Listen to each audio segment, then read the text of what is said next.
तो मोबिलिटी जो होती है वो ड्रिफ्ट वेलोसिटी और इलेक्ट्रिक फील्ड दोनों के रेशियो को हम कहते हैं मोबिलिटी।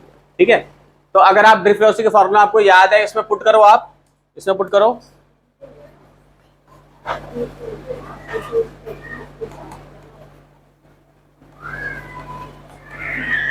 इसमें पुट कर दोगे ई टाउ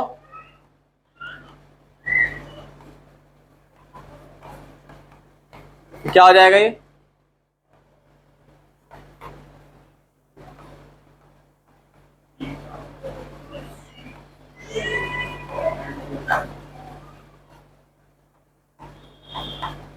लिख लीजिए, टाउ क्या है इसमें? Average time of collision. Unit याद होनी चाहिए, ये यूनिट पूछी जा सकती है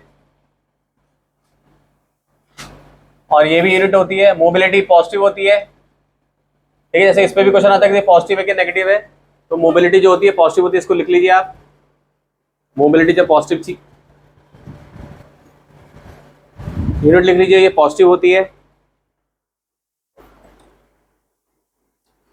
इसके बाद आते हैं लिमिटेशन ऑफ ओम्स लॉ। इसमें बड़े सीबीएसई में क्वेश्चन आते हैं। तो लिमिटेशन ऑफ ओम्स लॉ क्या है भाई? तो ओम्स लॉ क्या कहता है, जो हमने 10th क्लास में पढ़ा था कि भाई वोल्टेज जो है वो आई आर के इक्वल होगी हमेशा। लेकिन डायोड के केस में, डायोड क्या होती है, सेमीकंडक्टर में जाके पढ़ोगे, जैसे एक जीनर डायोड होती है, उस केस में ये फेल हो जाता है। ठीक है, क्योंकि एक प्रोसेस हो रहा होता है क्वांटम टनलिंग। ये सब लिखना विखना नहीं है, बस जानकारी के लिए आ रहा है। क्वांटम टनलिंग हो रही होती है, जिसकी वजह से क्या होता है कि ये जो लॉ है, यानी आप वोल्टेज बढ़ाते, जीनर डायोड जो होते हैं एक वोल्टेज रेगुलेटर की तरह यूज कर सकते हैं। कितना भी करंट आप बढ़ा लो, लेकिन कोई इफेक्ट आपको दिखेगा नहीं एक लेवल के बाद। ठीक है, तो इसमें जो क्वेश्चन आएगा, पहले तो एक डायग्राम आएगा, फिगर 3.5 ड्रॉ करने के लिए आएगा। एनसीईआरटी में जो है ये बोर्ड्स में आएगा, ऐसे 4 बने आएंगे, गलत गलत बना देंगे, एक सही होगा, चूज करना होगा, तो इसको आप लिख लीजिए। दूसरा ये वाला ग्राफ है, इसको कैरेक्टरिस्टिक कर्व कहा जाता है, ये भी बहुत इंपॉर्टेंट है और ये भी आएगा। इसमें क्वेश्चन कैसे आएगा, ये गायब कर देंगे और आपको कहेंगे कि भाई इसमें क्या है। ठीक है, इसको गायब कर देंगे और बोलेंगे क्या है। समझिए, ये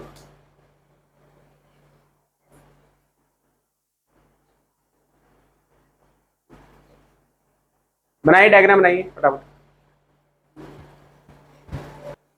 तो जी ए और ए एस के लिए जो है ये फेल हो जाता है। वोल्टेज और करंट जो है आपकी यूनिक वैल्यू नहीं देती है और ओम्स लॉ यहाँ पे वायलेट कर जाता है। ठीक,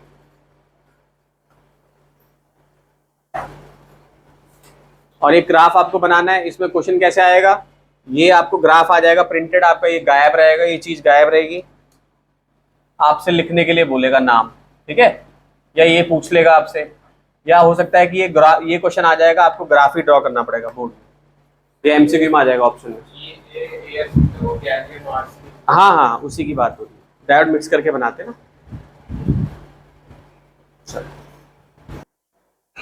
resistivity of various material. Resistivity क्या होती थी, पहले पढ़ी थी ना हमने, ये फॉर्मूला,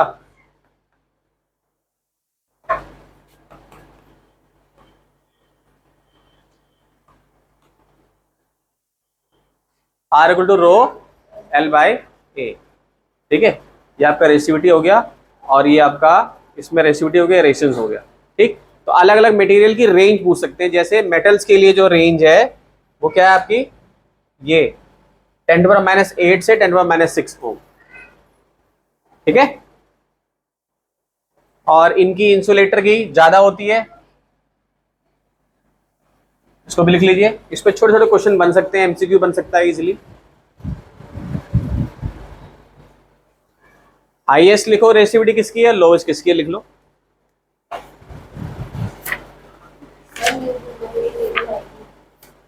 इसमें नहीं है, रहने तो फिर मत लिखो, अभी इस साल तो हट गई है, रहने दो उसको, मत लिखो। सो टेम्परेचर डिपेंडेंस ऑफ रेजिस्टिविटी। तो 11th में तुमने एक चैप्टर पढ़ा था जिसमें ऐसी क्वेश्चन होती थी, delta L by L equal to alpha delta T होती थी ना। तो ये भी कुछ इसी टाइप की इक्वेशन है, ध्यान से इसको सॉल्व करो।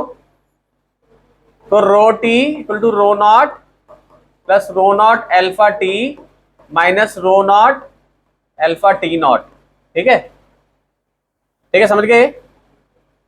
तो जगह rho T minus rho naught alpha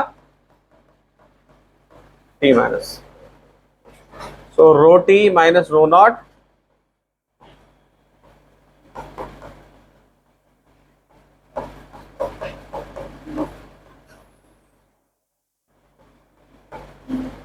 ठीक है भाई। तो ये क्या बन गया?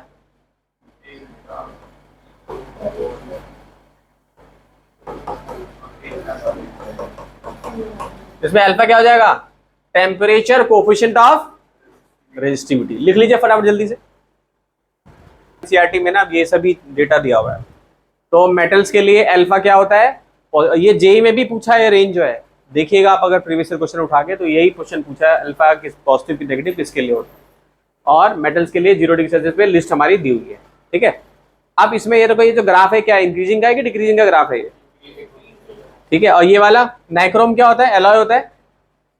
ठीक, तो इस केस में भी क्या है, बढ़ ही रहा है ना, और इस केस में क्या हो रहा है, 70 केस में डिक्रीज हो रहा है, यानी कि जितना ज्यादा आप हीट करोगे तो उतना ज्यादा उसकी रेजिस्टिविटी जो है वो कम होती जाएगी। तो तीनों ग्राफ बहुत इंपॉर्टेंट है, इसको ड्रॉ कर लीजिए, सब बोर्ड में आए हुए हैं।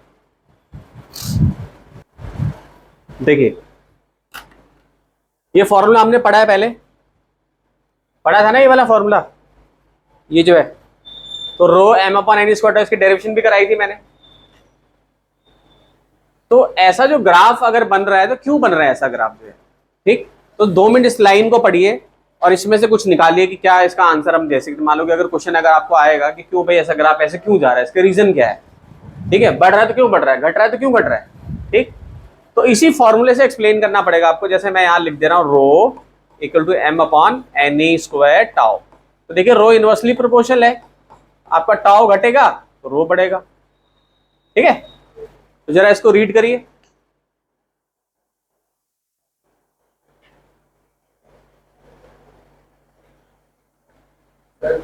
एन एक आपका यहाँ पे क्या है, नंबर है, नंबर डेंसिटी इलेक्ट्रॉन्स की। हाँ हाँ, इक्वेशन से कैसे पता चलेगा? हाँ, इक्वेशन से ही पता करना है, तो ये पढ़ो ना आप जो मैंने मार्क किया है, ये क्वेश्चन है और क्वेश्चन का आंसर भी है। एक बार रीड करो उसको, फिर बताओ मुझे, डिस्कशन करो मेरे। तो सिंपल सी जो चीज है कि जब आप किसी चीज को हीट करते हो, तो हीट करने से क्या देखा है हम लोगों ने, कि हीट करने से जो कोलिजन है वो फास्ट हो जाता है। ठीक, तो यानी कि अगर आपका कोलिजन फास्ट होगा तो उससे क्या होने वाला है, टाइम पे कमी हो जाएगी, जो चीज जितनी देर में हो रही थी वो पहले जल्दी होने लगेगी। ठीक है, तो आपका जो एवरेज टाइम है कोलिजन का वो घट जाएगा। तो इलेक्ट्रॉन तो ये रहेगा, सेम रहेगा, आपके एन से कोई फर्क पड़ेगा नहीं। तो मेटल के केस में क्या होगा कि इसके टाउ के घटने से रेजिस्टिविटी बढ़ेगी। तो याद कैसे रहेगा एग्जाम के लिए? याद ऐसे रहेगा कि जो टाउ है तुम्हारा, जो टाउ की जो वैल्यू है ये डिक्रीज हो रही है, टाउ डिक्रीज हो रहा है तो रेजिस्टिविटी बढ़ रही है। याद रहेगा। इंसुलेटर के लिए भी पढ़ लो, एन बढ़ता है इसके लिए, इसमें एन चेंज हो जाता है। ठीक है, तो ज्यादा बढ़ता है as compare to decrease in tau, तो इसके लिए भी rho degree, so for that such material rho decrease with temperature, insulator और सेमीकंडक्टर के केस में। तो इंसुलेटर में ग्राफ कैसा जा रहा था, इतना ज्यादा स्टीप नहीं जा रहा था ऐसे, ठीक है ना, ऐसे था यूं, उतना नहीं था जो कि हमारा पहले जो ग्राफ बन रहा था।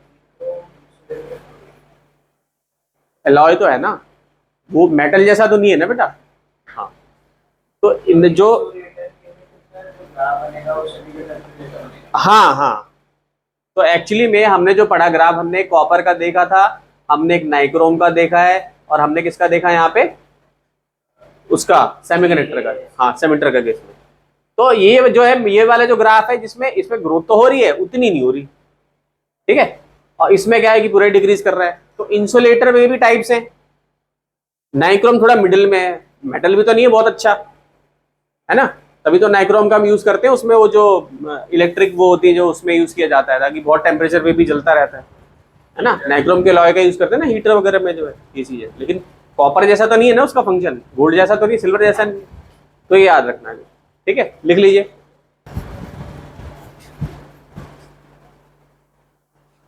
Limitations of Ohm's law.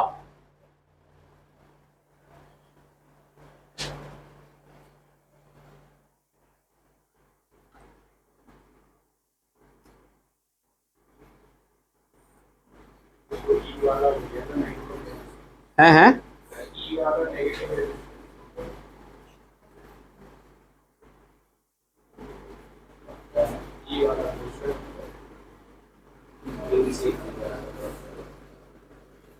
क्या होगा आंसर बेटा?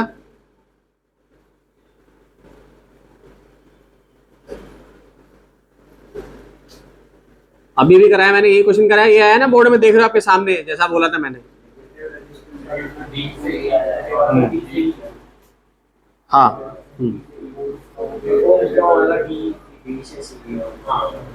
नहीं नहीं, ए से बी है, उसके बाद वैलिड होना शुरू है ना ऊपर जाके जो है।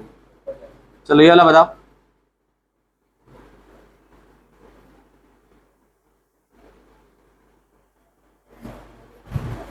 क्या आंसर होगा इसका?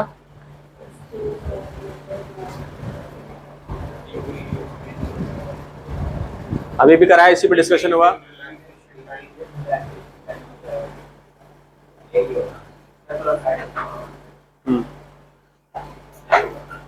कॉपी पे लिखिए अपने अपने।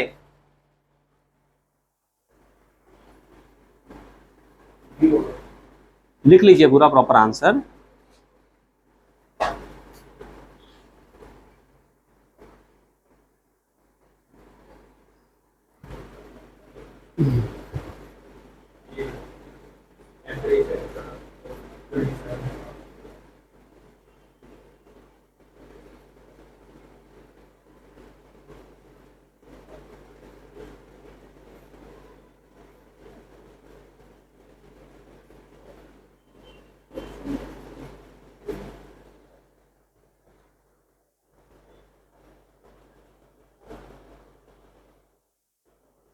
क्या होगा 26वें का?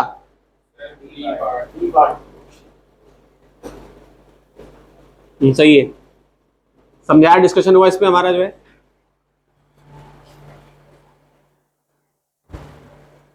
तो इसका बी होगा, यही डिस्कशन कर रहा था, मैंने आपसे बोला था NCERT in between the lines पढ़नी है, समझ के सोच विचार करके पढ़ना है, किसी भी लाइन से क्वेश्चन आ सकता है। इसके बाद ये बताइए। हाँ ठीक है, बहुत अच्छे।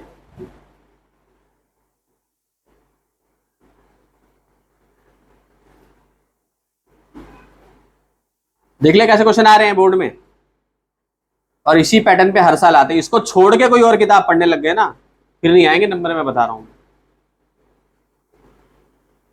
एनसीईआरटी पूरी कमांड करनी हो तुम्हें अच्छे से, बिल्कुल, एग्जाम्पलर भी करनी है एनसीईआरटी एग्जाम्पलर भी। चलो अब ये वाला बताओ।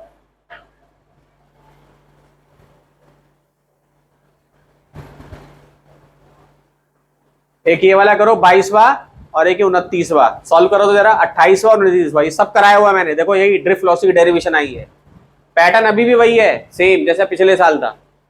4 एसर्शन रीजन, 12 एमसीक्यू और 2 केस स्टडी, यानी 24 नंबर का जो तुम्हारा डेटा है, कितने हो गए टोटल? 8 नंबर, ये 8 और 12 20 और 24 नंबर ये तुम्हारे फिक्स ऐसे ही आएंगे, बाकी तो लिखने वाला आएगा, समझ गए ना? फ्री के नंबर है 24 नंबर। तो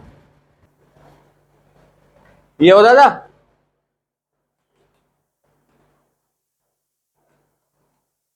तो यहाँ पे आई क्या है, यहाँ पे आई क्या है, मान लो वैल्यू, मान लो यहाँ पे 10 है और यहाँ पे कितनी है, 5 है। तो यहाँ पे करंट की वैल्यू ज्यादा है तो रेजिस्टेंस कम है, और रेजिस्टेंस कम है तो टेम्परेचर पे क्या असर पड़ेगा? है? सोचो, ऐसे सोच के आंसर देना है बेटा, आंसर खाली रटना नहीं है, सोचो भाई। देखो इस हिसाब से ये होना चाहिए ना भाई, करंट यहां बना दिया मैंने, टेम्परेचर T1 और T2 हो गया, ठीक। तो इस डेटा से रिलेट करके बताओ कि क्या बड़ा होना चाहिए, T2 बड़ा होगा कि T1 बड़ा होगा, डिस्कशन करो, सोचो जरा 2 मिनट। हिंट मैंने दे दिया है। ये वाला क्लियर हुआ आपको क्यों हो रहा है ऐसा? ये फॉर्मूला लग रहा है आपका, करंट आपका जो है यहाँ पे कम है, ठीक है, रेजिस्टेंस आपकी कम है, T2 बड़ा होगा T1 से।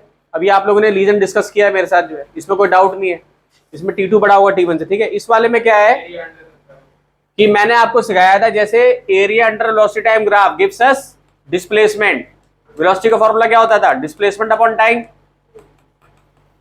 तो वेलोसिटी और टाइम का प्रोडक्ट अगर ले तो डिस्प्लेसमेंट पता चल जाता था। आई का फॉर्मूला क्या होता है, Q बाई टी। तो आई और टी का जो ग्राफ होगा वो मैं चार्ज बता देगा। तो अगर ये एरिया निकाल लेते हो तो क्या पता चल जाएगा आपको, चार्ज पता चल जाएगा। तो यही तो करना है। स्लोप क्यों निकालने लग गए भाई? 10 सेकंड पूछा है तो ये निकाल लो एरिया बेस इनटू हाइट से, ये भी निकाल लो, बस हो जाएगा।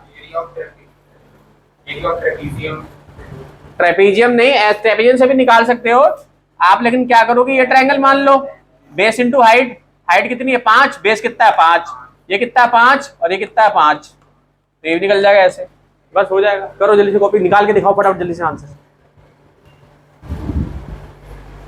चलिए आप खुद देखिए कैसे क्वेश्चन आ रहे हैं। चलिए ये देखिए कि 2021 में है, ऐसे ही अपडेट करके ना मैं 2023 का भी ले आऊंगा।